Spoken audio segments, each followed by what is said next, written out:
নমস্কার, শুভ সন্ধ্যা। আজকে আমরা রাইজের কিছুক্ষণ অনুষ্ঠানে এসেছি, যেটা অবসরের আলাপের জন্য, যে আমাদের মধ্যে উপস্থিত আছে মৈত্রী ঘোষ। ওনাকে স্বাগত জানাই, আর দর্শকদের প্রত্যেকেই স্বাগত জানাচ্ছি। আচ্ছা মৈত্রীদি, আপনি আমি তোমাকে তুমি বলছি, যেহেতু আমার চাইতে ছোট অনেক। নিশ্চয়ই আপনার যে স্কুল জীবনের কিছু ঘটনা, বা আপনি কোথায় পড়াশোনা করেছেন, এসব যদি জানান আমাদের ভালো লাগবে। আমি বহরমপুরেরই মেয়ে। আচ্ছা, জন্ম থেকেই বহরমপুরে, আর পড়াশোনা সবই বহরমপুরে আর কি করা হয়েছে। তা আমার যেটা, আমি চাকরি করেছি গোড়াবাজার শিল্প মন্দির গার্লস হাই স্কুলে। আর তার আগে আমার শিল্প মন্দিরের সঙ্গে যোগাযোগটা একেবারে ছোটবেলা। আমার মা শিল্প মন্দিরের প্রাইমারি টিচার ছিলেন, তা সেই জন্য ওখানে প্রথম প্রাইমারি এডুকেশনটা ওখানে হয়েছে। ক্লাস 3 পর্যন্ত আমি শিল্প মন্দিরে পড়েছি। তারপরে ক্লাস 4-এ আমি কাশী শরীফে ভর্তি হই, এবং সেখানে মাধ্যমিক পাস করেছি কাশী শরীফ থেকে। তারপরে আমাদের সময় 11-12টা গার্লস কলেজে, তো সেই জন্য সেখানে পড়েছি। গার্লস কলেজে অনার্স নিয়ে পড়েছি, হিস্ট্রি, সেই পড়েছি। তারপরে বিএড করেছি Baharampur union teaching training college থেকে, সেখানে করেছি। তারপরে বিয়ে হয়েছে, মানে বিএড করার আগে আর কি, গ্র্যাজুয়েশন কমপ্লিট করার পর বিয়ে হয়ে গেছে। তারপরে বিএডটা করি, তারপরে আমি এমএটা বর্ধমান ইউনিভার্সিটি থেকে এমএ করেছি। এইভাবেই আর কি চলেছে। ও তাই, ও বর্ধমান থেকে তা আমি ওইভাবেই করেছি।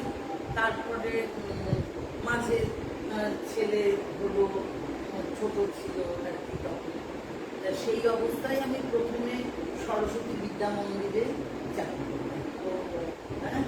সরস্বতী হ্যাঁ, বিদ্যা মন্দির, বাবুপাড়া না, স্বর্ণমন্দিরে। তা ওখানে কিছুদিন করেছিলাম। তারপরে শিল্প মন্দিরে চাকরি পাই, ওখানে এই দীর্ঘ চাকরির জীবনটা ওখানেই কাটিয়েছি। বহরমপুর গোড়াবাজার শিল্প সেখানে আপনি কত বছর বললেন? এই 27.5 বছর অনেকদিন করেছেন। হ্যাঁ, ওখানে সেটাই করেছি। হিস্ট্রির টিচার আমি, মানে পরবর্তীকালে এক আধজন এলো। আগে কৃষ্ণাদি বলে একজন ছিলেন, সেই কৃষ্ণাদি রিটায়ারমেন্টের পর আমি মোটামুটি চালিয়েছি। তারপরে আর পরে আর কি আর একজন এসেছেন, তাই এইভাবে দায়িত্বটা ছিল। সেই রকমভাবে স্কুল পড়েছি আর কি, 11-12 স্কুল জীবন আর আপনারা যেটা পেয়েছেন, মানে আপনার যে স্কুল জীবন যেটা আপনি পেয়েছেন আর এখনকার যে স্কুল জীবন, তাতে মানে বাচ্চাদের সাথে তফাৎটা এখন কিন্তু একটা হয়েছে। হ্যাঁ, মানে ছোটতে আমরা নিজেরা যখন ছিলাম তখন তো সেটা একরকমের। তা আমি কাশী শরীফেই পড়েছি, সেখানে একরকম ছিলাম, একরকম স্কুলের পরিবেশগুলো মোটামুটি সবই এক। তা সেই সব স্কুলে ওখানে অনুষ্ঠান যা হতো সেই সবের মধ্যে অংশ নিয়েছি, করেছি, সব কিছুই হয়েছে। কিন্তু এখন একটু যেন ছাড়ার ভাবটা এসেছে। এখন একটা, যেটা আগে টিচারদেরকে একটা একটু ভয়ের ব্যাপারটা ছিল, রেসপেক্ট তো অবশ্যই ছিল, কিন্তু একটু ভয়েরও ব্যাপার ছিল। তবে আমি কোনোদিনই না মেয়েদেরকে ভয়ের জায়গাটাই ছিলাম না। হ্যাঁ, আমার পুরনো ছাত্রী যারা, তারা কিন্তু এখনো আমার সঙ্গে ফেসবুকে যোগাযোগ রাখে। হ্যাঁ, 5 সেপ্টেম্বর আমাকে খোঁজ নেয়, এমনিও শরীর কেমন আছে না আছে, কি করছি সেই সব নাই। সেই যে যোগাযোগটা ওইটা যেন এখন একটু কম। হ্যাঁ, এখন নিজে নিজে হ্যাঁ মানে আর তারপর ওই যে হ্যাঁ হ্যাঁ মানে কি আগের যে ছাত্রীরা দেখলে একদম এত আনন্দ করে আমরাও খুব আনন্দ করে ওদেরকে কাছে ট্রেনে নেওয়া যেটা বা মেয়েদেরকে নিয়ে পিকনিক করতে যাওয়া ইয়ে করা। আজকে পরিস্থিতিগুলো এমন সব হয়ে গেছে তাদেরকে নিয়েও না সব জায়গায় যাওয়াটা হয় না আর কি। অথচ আগে আমরা মেয়েদেরকে নিয়ে কিন্তু পিকনিক করতে প্রতি বছর যেতাম। হ্যাঁ, সেই সমস্ত জায়গায় একসঙ্গে সবাই হই হই করা, গান, হ্যাঁ খুবই আনন্দ করেছি আর কি। এই জিনিসগুলো আস্তে আস্তে বন্ধ হয়ে যাচ্ছে, একটু যেন কম আর কি। সব মেয়ের কথা বলছি না, কিন্তু কিছু যেন একটু কম হচ্ছে আর কি। তারাও ব্যস্ত, তাদেরও দোষ দিয়ে লাভ নেই যে না তারা কি করছে না। তাদেরও পড়া, প্রাইভেট টিউশন এত বেশি, রেগুলার স্কুল আসাটা যেটা আগে যেমন কি রেগুলার স্কুল আসতো আমাদের স্কুলে, আমরা যেমন না আমাদের টিচাররা ইয়ে করতো, মেয়েদের ক্লাসের অ্যাটেন্ডেন্সের জন্য প্রাইজ দেওয়া হতো। হ্যাঁ 100%, হ্যাঁ 100% হলে তো অবশ্যই, না হলেও 90%-এর ওপরে যদি কেউ আসে আর কি স্কুলে, তাহলে কিন্তু আমরা তাদেরকে অ্যাটেন্ডেন্স প্রাইজটা টিচাররা দেয়। প্রত্যেকটা ক্লাসের ক্লাস টিচার তারা সেটা শুনে হ্যাঁ এরকম ছাত্রীও আছে অনেক যে যারা রেগুলার স্কুল আসে। তা সেটার এখন এমন হয়ে গেছে টিউশন পড়তে চলে যাচ্ছে স্কুল টাইমে, ফলে হয় না স্কুল অবধি টিউশনের জন্য। হ্যাঁ 11-12 তো বেশি। হ্যাঁ 11-12 তো এখন জানি না সাধারণত প্র্যাকটিক্যাল করতে ওই সায়েন্সের যারা তারা খাই দেয়, আর এমনিরাও আর্টসের যারা তারাও রেগুলার স্কুল আসেন। সিস্টেমের যেমন স্কুলে কোনো মানে বাচ্চার অভিজ্ঞতা একটু বলুন, মানে কোন বাচ্চাকে তৈরি করেছে বা সেরকম এইরকম তো ধরো বাড়িতে তো বাচ্চাদের মানুষ করে, হ্যাঁ স্কুলের বাচ্চাদেরকে হ্যাঁ কিভাবে গাইড করেছেন আর হ্যাঁ কি সেটা। ওদের একটা মেয়ের কথা বলি। হ্যাঁ এক ছাত্রী এখন অনেক বড় হয়ে গেছে আর কি। আগে আয়রন ট্যাবলেট দেওয়া হতো। হ্যাঁ এই আয়রন ট্যাবলেট সব মেয়ে খেতে চায়। অনেক মেয়ে বলতো দিদি আমার বমি আসে, খাবো না, কেউ হয়তো ভাত খেয়ে এলো না। আগে মানে কতদিন আগে? এটাও তাও বছর 10-এর কথা বলছি। হ্যাঁ আয়রন ট্যাবলেট দেওয়া হয়, পিরিক ট্যাবলেট, আয়রন ট্যাবলেট এগুলো দেওয়া হয়। তা সেই সময় ওই রকম অনেক মেয়ে খেতে চাইতো না, কিন্তু আমরা সেইটা চাইতাম যে না ওরা খাক। আমরা সেইগুলো অ্যাটেন্ডেন্স লিখে রাখতাম যে কে কটা খাচ্ছে মাসে সেইটা। তা ওদেরকে তখন কিন্তু আমি অনেককে নিজে হাতে ট্যাবলেটটা মুখে দিয়ে দিয়েছি, জলটা খেতে বলেছি। এটার মধ্যে আমি আলাদা করে কিছু খুঁজে পাইনি যে না আমি এটা কেন করছি বা ওরা কিছু মনে করছে। অনেক বছর পরে এক ছাত্রী আমাকে ফোন করে ওই এটা ওটা কথা বলছে, যে বলছে দিদি আপনি তো শুধু দিদি নন, আপনি মায়ের মতন। তা আমি বললাম কেন মায়ের মতন কি হলো? বললো দিদি আমরা যখন ওষুধ খেতাম না, আপনি এই যে আমাদেরকে ধরে ধরে ওষুধ আমাদের মুখে ছেড়ে দিতেন, হ্যাঁ এ তো মা করে, তা আপনি মায়ের মতন আমাদেরকে ওষুধ খাইয়ে দিচ্ছেন, জল খেতে বলছেন। এই পাওয়াটা আমাদের কাছে একটা বিরাট পাওয়া। মানে সেই ছাত্রী কিন্তু এখনো ওই রকম জিনিসগুলো খুব মনে করে যাবে।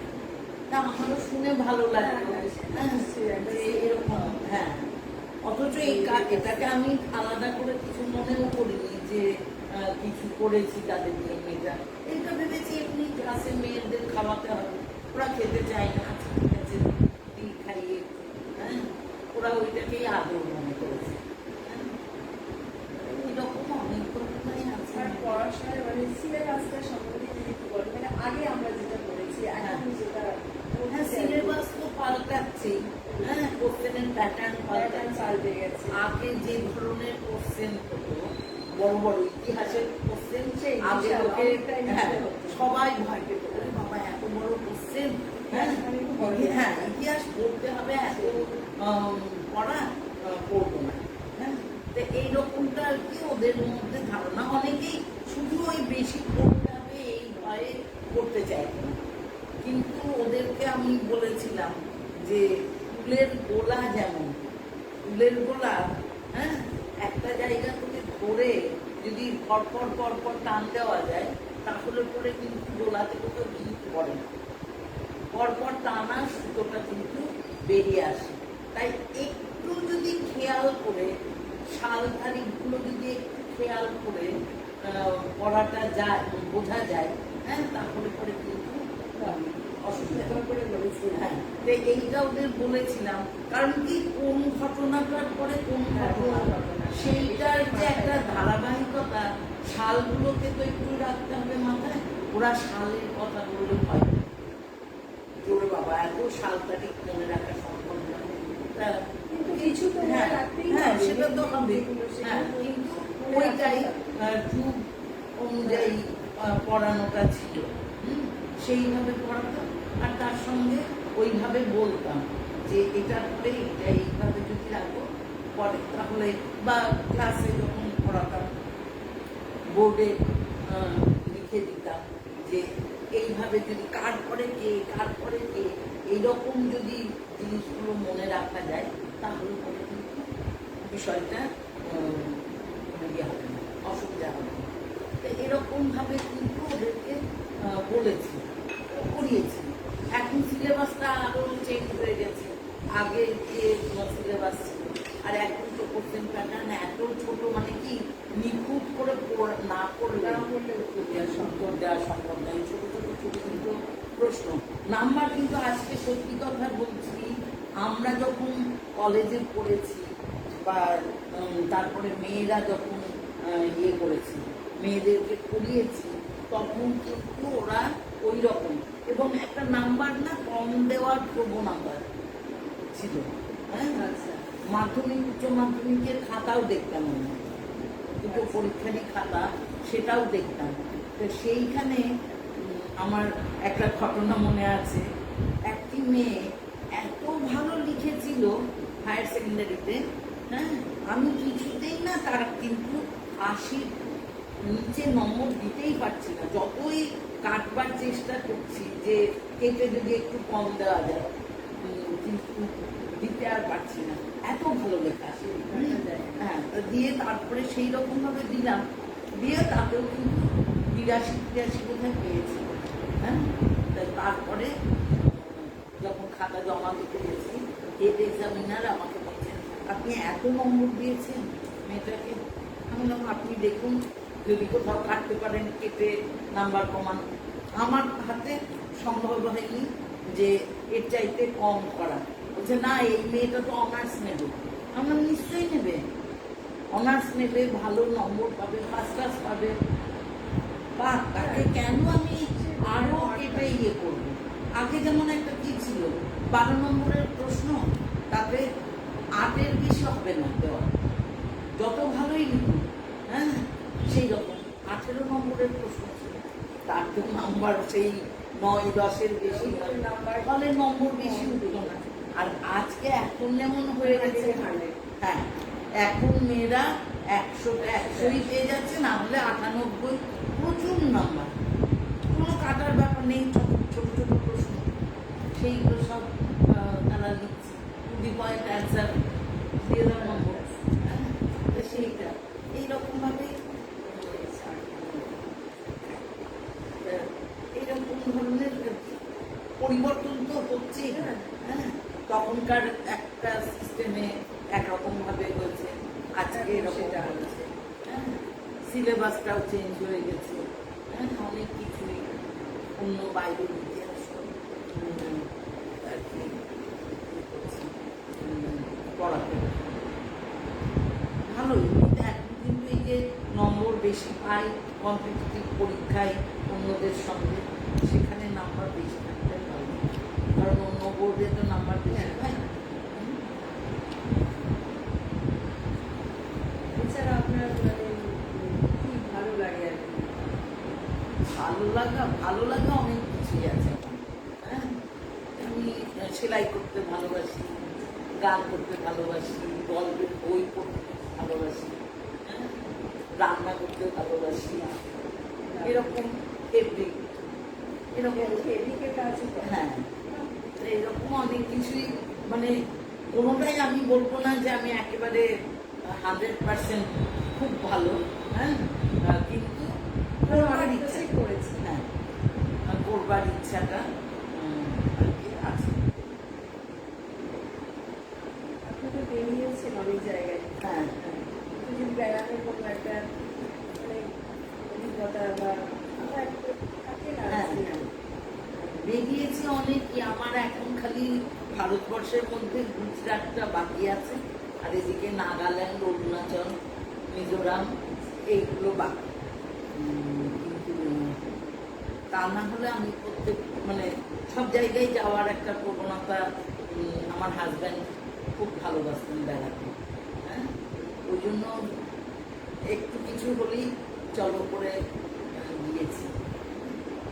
তাহলে একটা বলি ঘটনা, হ্যাঁ, একটা অভিজ্ঞতার কথা বলি, ওটা আমাদের ভুল ছিল আর কি। হ্যাঁ, ভাইজ্যাক যাচ্ছিলাম, ভাইজ্যাক যাওয়ার কথা হলো আচমকা, একদমই হঠাৎ করে বললো যে ভাইজ্যাক যাবো, এবার টিকিট আগে থেকে কাটা নেই, তখন তৎকাল এখানে তখন তৎকালটা সবে চালু হচ্ছে, আমরা জানতাম না তৎকালে যে কিছু শো করে টিকিট কাটতে হবে, হ্যাঁ, এরকমটা অতটা জানতাম না। এবার যেদিন যাব তার আগের দিন গরমের ছুটি, আমার হাজব্যান্ড টিকিটটা কেটে নিয়ে এসে টিকিটটা দিয়েই অফিস চলে যায়।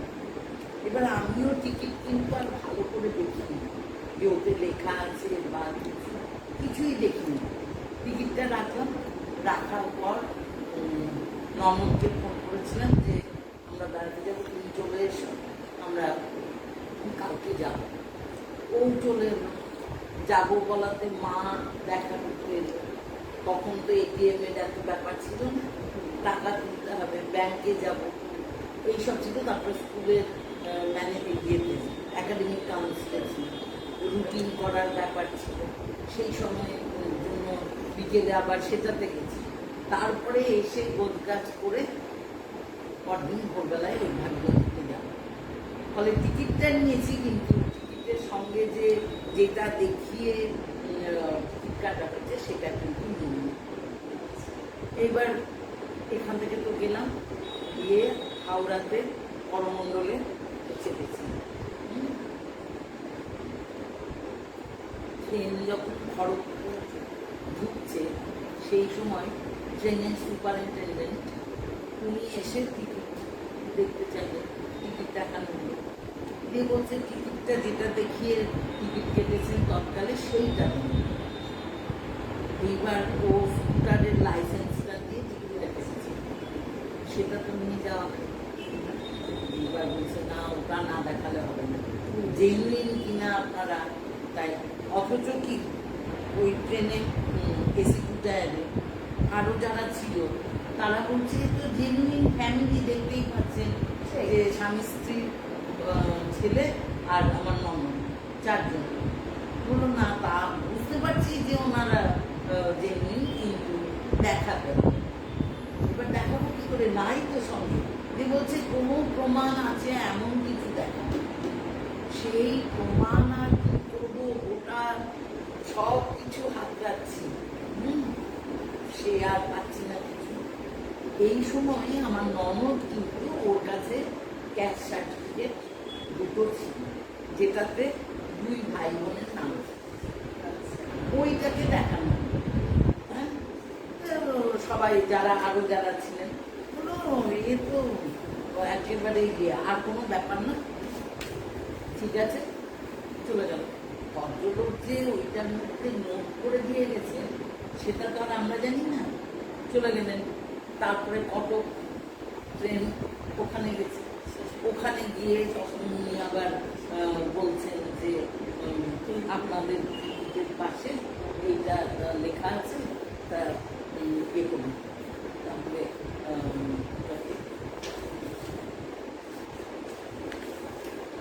বাদিয়ে দিন। হ্যাঁ, সেইটা বলা হলো, কিছু হবে না, গিয়ে যে চিঠিটা লেখা ছিল সেইটা সিটের নিচে ফেলে দিল। আচ্ছা ঠিক আছে, কোনো ব্যাপার না, রাত্রিটা গেল ওই রকম। ভোরবেলাতে ভাইজাকে কিন্তু পৌঁছেছি। আমি কিন্তু বারবার বলছি যে আমরা নেমে যাই, আমাদের তো উদ্দেশ্য ভাইজাক যাওয়া। আর আমার হাজব্যান্ড বলছে টিকিট তো ম্যাড্রাস পর্যন্ত কেটেছি, যাই না ম্যাড্রাসটাও ঘুরে আসবো আর একবার। তার আগে ম্যাড্রাস ঘুরে এসেছি, বলো না চলে যাই। এইবার আবার গেছি রাস্তায়, তখন বিজয়ওয়াদা স্টেশন, তখন দেখছি যে টিকিট, তার সঙ্গে 3-4টে পুলিশ, হ্যাঁ, সেই ওমরা চোমরা বিশাল, তারা এসে তখন বলছে যে আপনাদের তো নাই। তখন একটু নার্ভাস হয়ে গেছে। আর তারপরে ওদের ওই সাউথ ইন্ডিয়ান যে উচ্চারণ, হ্যাঁ, ইংরাজিতে বললেও না পরিষ্কার ইয়ে হচ্ছে না, ওরা ভাবছে যে ফাইনটা নেই। আর যে সময়ের কথা বলছি সম্ভবত 2000 সালে, হ্যাঁ, তখন বলছে 16,000 টাকা ফাইন লাগবে 4 জনের।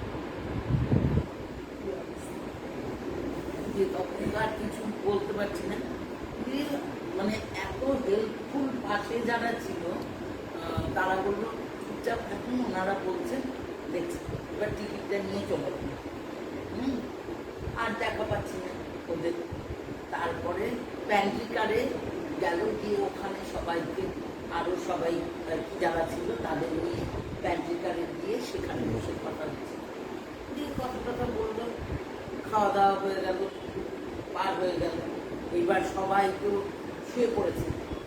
আমার তো খালি চিন্তা হচ্ছে টিকিটটা কখন পাবো, কারণ কি আমার হাজব্যান্ড ব্যাংকে চাকরি করবে, ওকে তো টিকিটটা শো করতে হবে। সেই সময় আমার ছেলে ছোট বলে তাই বোধ হয় ও ওই রকম করে যাচ্ছে। ও সেই পর্দাগুলো টাঙানো ছিল, হ্যাঁ, পর্দাগুলো সরিয়ে সরিয়ে দেখছে ওই ভদ্রলোক কোথায় আছে। করতে করতে এক জায়গায় দেখেছে যে সে এসে বলছে ওইখানে আছে। হ্যাঁ, আচ্ছা, হ্যাঁ, তা আমি বললাম যে পর্দা সরানোটা লোকে তো ইয়ে করবেন, হ্যাঁ, ও তাই বুঝে অপেক্ষা করে তারপরে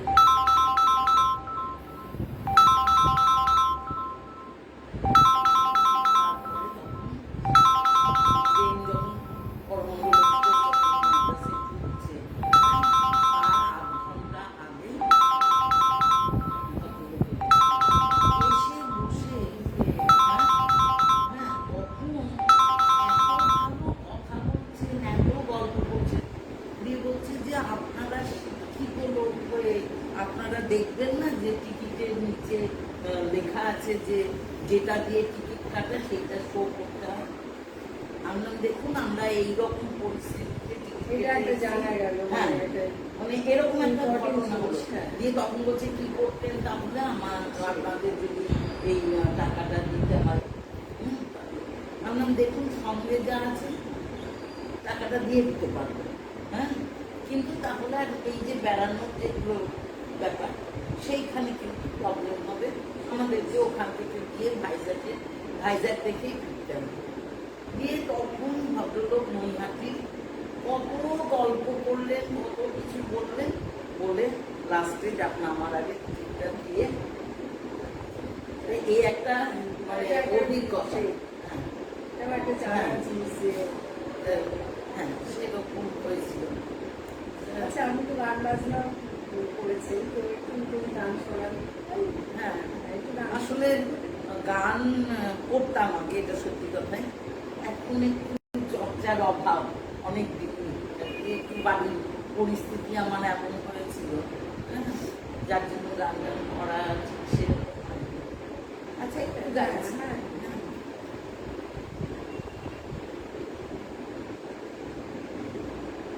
আমার হিয়ার মাঝে লুকিয়েছিলে, দেখতে আমি পাইনি তোমায়, দেখতে আমি পাইনি। আমার হিয়ার মাঝে লুকিয়েছিলে, বাহির পানে চোখ মেলেছি, বাহির পানে আমার হৃদয় পানে চাইনি, আমার হিয়ার মাঝে লুকিয়েছিলে।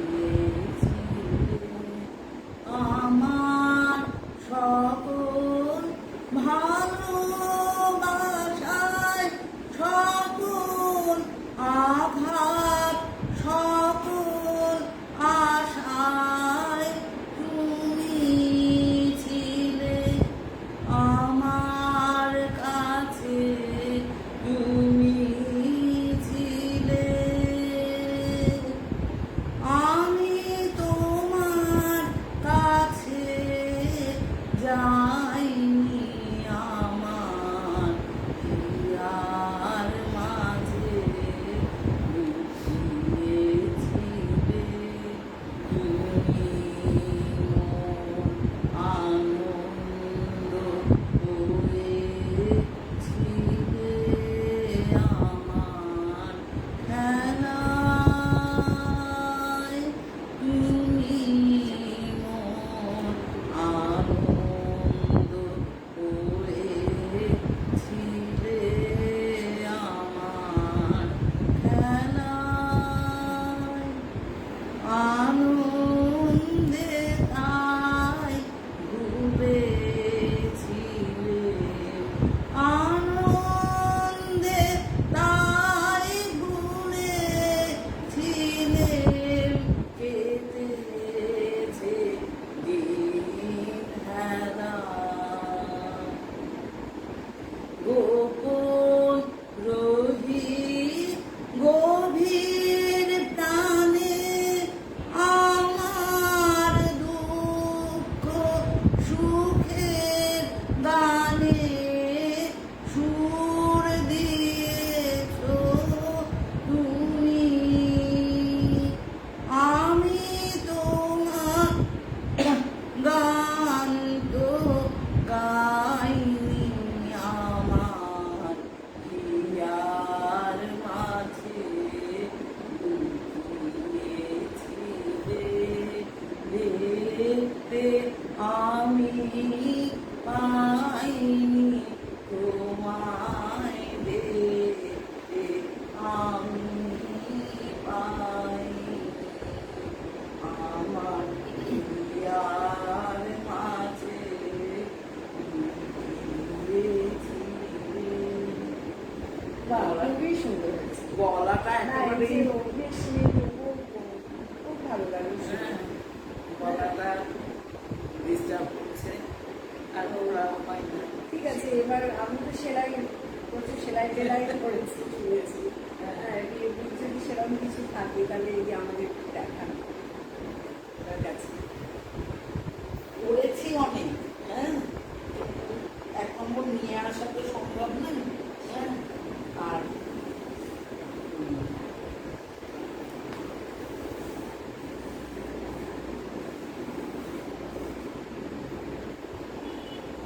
এটা কি বৃত্ত? হ্যাঁ,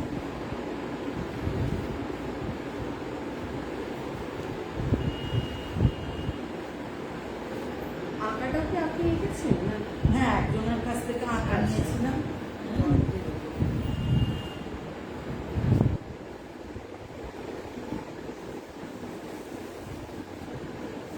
খুবই সুন্দর। খুব কাজ, খুব টান।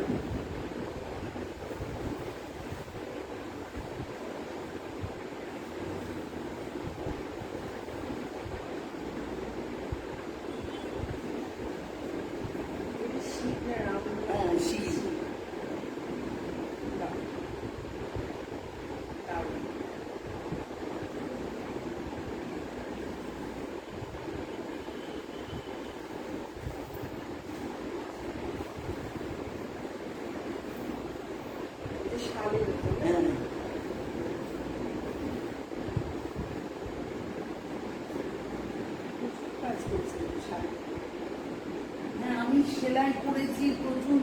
আমার কলিগদেরকেও আমি কিন্তু ব্লাউজ, যদিও ওদের হ্যাঁ অনেককেই ব্লাউজ করে দিয়েছি। তাছাড়া এমনি আত্মীয় স্বজন সবাইকে ছোট ছোট রান্না করে ভীষণ ধৈর্যের ব্যাপার, খুবই সুন্দর হয়েছে।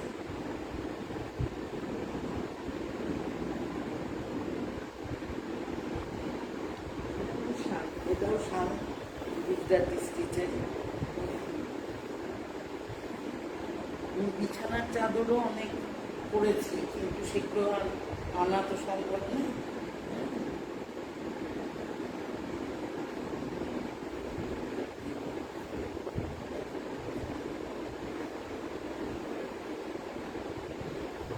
এখনো তো করেন সেটা? অল্প করি।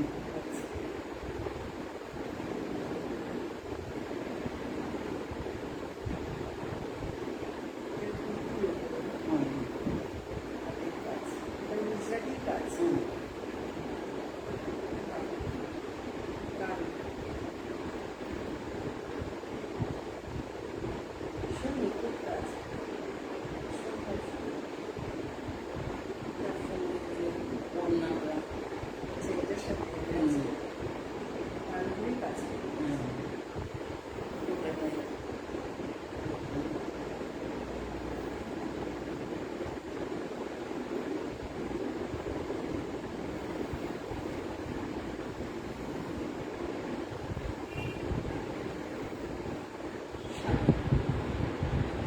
আমি আমার মাকে করে দিয়েছিলাম।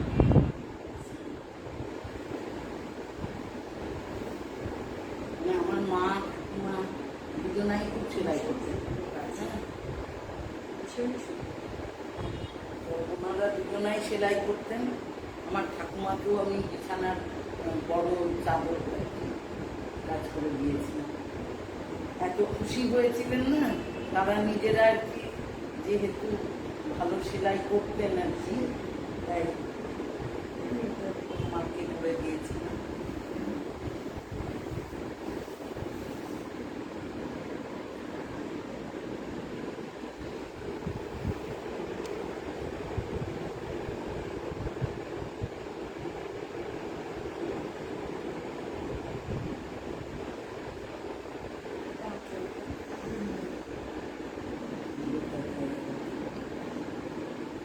তো এইসব এত সময় বার করতেন কি করে? আপনি তো স্কুল যেতেন। হ্যাঁ, স্কুল যেতাম, রান্না বান্না করতাম, ছেলেকে পড়াতাম, সবই করতাম। তখন না একটা এনার্জি ছিল প্রচুর। মানে যেটুকু সময় সেটুকুই বসে হ্যাঁ। সেলাই করে। আর কি ছেলেকে পড়াচ্ছি, ছেলে পড়ছে, হয়তো পাশে বসে করে নিতাম আর কি। হ্যাঁ, করতাম।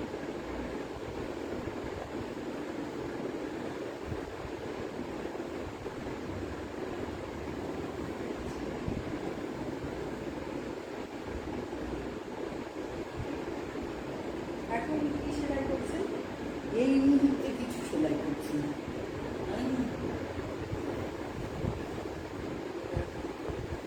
আবার ভাবছি একটু কিছু করতে হবে। আসলে কি মনে হচ্ছে যে আচ্ছা, আর একটা গান শুনি, সেলাই দেখতে দেখতে আর একটা দিয়ে রাখতে হবে। আবার হ্যাঁ, আর একটা গান শুনি।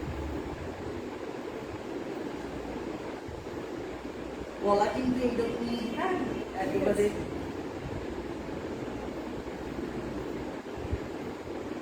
সদা থাকো আনন্দে, সদা থাকো আনন্দে, সদা থাকো আনন্দে, সংসারে নির্ভয়ে দানে, সদা থাকো আনন্দে, জাগো রাতে আনন্দে, করো কর্ম আনন্দে, জাগো রাতে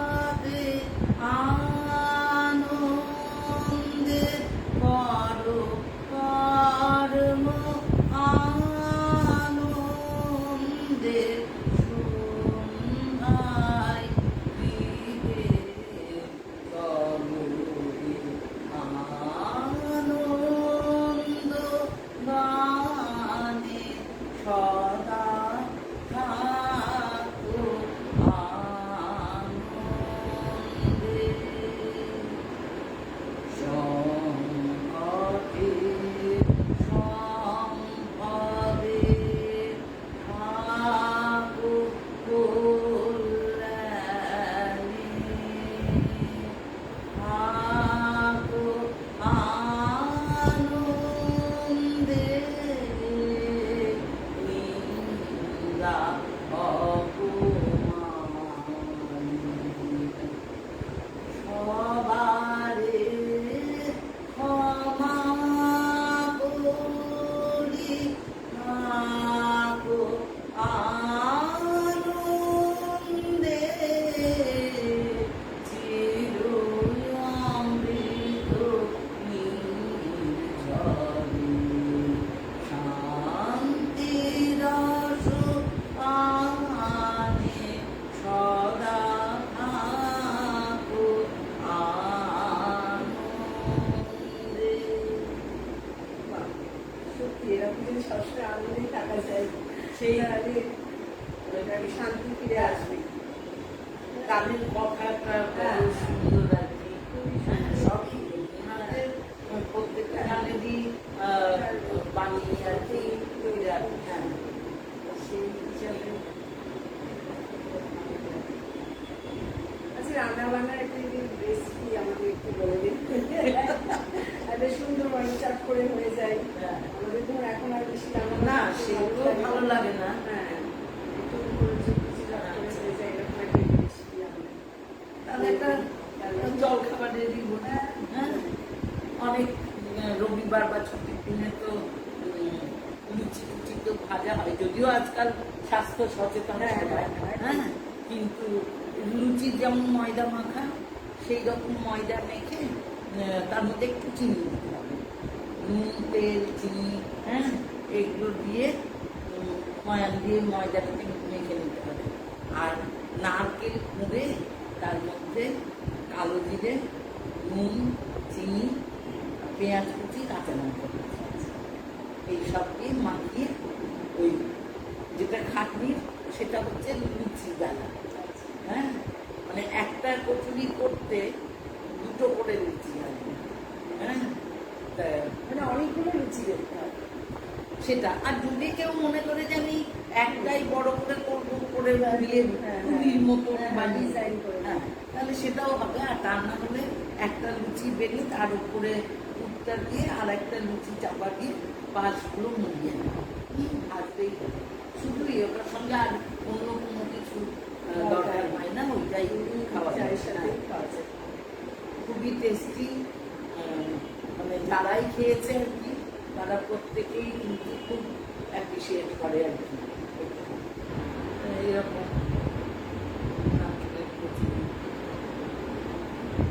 তো আর একটা গান শুনি, আর একটা গান শুনি শেষ এই গানটা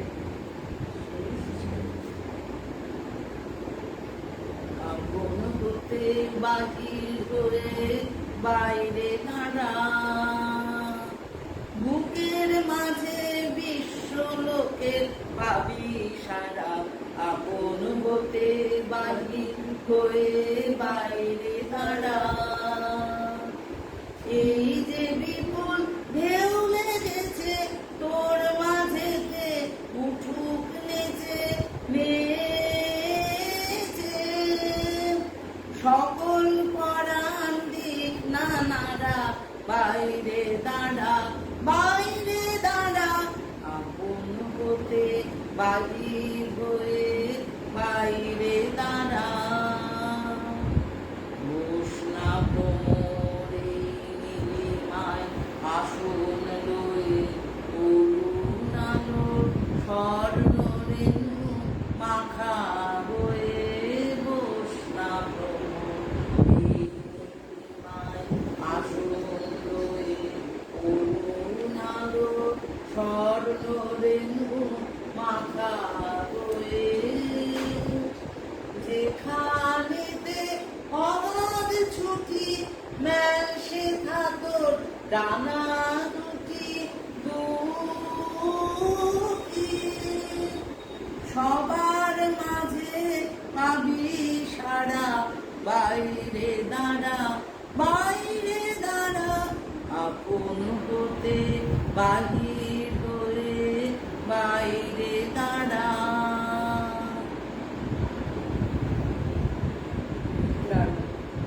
ভীষণ সুন্দর। আজকে আপনাকে আমাদের মধ্যে পেয়ে হ্যাঁ খুবই ভালো লাগলো। এই কিছুক্ষণের অনুষ্ঠানে আমারও তোমার সঙ্গে কথা বলে ভীষণ ভালো লাগলো, গান শুনলাম, একটা বেড়ানোর সুন্দর অভিজ্ঞতাও হলো। হ্যাঁ, আবার রান্নার রেসিপিও জেনে নিলাম, সেলাইও দেখলাম। সবই ওই যে বললাম যে খুব নিখুঁত পারি না, কিন্তু একটু একটু যাই হোক, মানে করেছি। করেছেন তো, আমরা তো সেটাও পাচ্ছিলাম না না, তা বলো না, সবাই করে। হ্যাঁ না, অনেক করেছেন, ভীষণ সুন্দর ভাবের কাজ। হ্যাঁ ভীষণ সুন্দর। আপনারা পুজো টুজো করেন শুনেছি, সেখানে ডেকোরেশন করেন। হ্যাঁ, আমাদের পাড়ায় পুজো হয়, হ্যাঁ, অল্প স্বল্পের মধ্যে, বা স্কুলে সরস্বতী পুজোয়, হ্যাঁ, সেসবও ওইগুলো করেছিলাম আমরা ডালার মধ্যে, যে ডালাগুলো দিয়ে ইয়ে করা হয়, ডালার মধ্যে সুতো উল দিয়ে ঘট বানিয়ে, আর তার উপরে আমের শাখা সেই রকম। তা ওই রকম করেছিলাম অনেক কটা, সেইগুলো পরপর টানানো হয়েছিল, বেশ দেখতে ভালো, মানে কি কম পয়সার মধ্যে অথচ করা আর কি, সেই সবগুলো করা হয়েছিল এরকম আর কি। তা ফুল দিয়ে আলপনা দেওয়া এইসব। বেশ, আরো এই পরবর্তীকালে আরো গান শুনবো। ওরে বাবা। হ্যাঁ, আরো কিছু সেলাই দেখবো আমরা। হ্যাঁ, তো আজকে এখানেই শেষ করি। আচ্ছা।